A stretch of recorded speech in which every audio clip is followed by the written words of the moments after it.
riprendiamo con i balli. Invito nuovamente il gruppo folk degli adulti a schierarsi.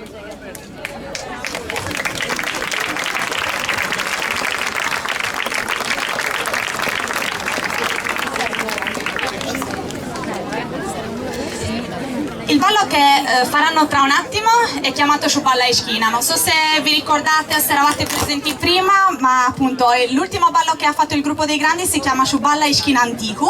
Invece adesso andranno ad eseguire la nuova versione appunto del Shuballa Ishkina. La versione nuova appunto del Shuballa Ishkina è caratterizzata da dei movimenti sempre cadenzati ritmici ma molto più rapidi. E poi ci teniamo a spiegarvi un po' anche come funziona il ballo ad Orgali dal punto di vista della coppia. Infatti non so se vi è capitato di andare in altri paesi della Sardegna e di notare che si possono vedere due donne che ballano con un uomo o due uomini che ballano con una donna. Ad Orgali invece abbiamo sempre pensato che l'ideale di coppia per poter esibirsi e sfoggiare tutte le abilità appunto nel ballo sia quello di ballare sempre in coppia, appunto un maschio e una femmina, come accade anche nel ballo tradizionale dorgalese. Ok, direi che possiamo riprendere, ancora grazie che siete qua, un applauso anche a voi, a dopo.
Ringraziamo ancora il gruppo Folk Don Milani per questa esibizione su Balla Eschina.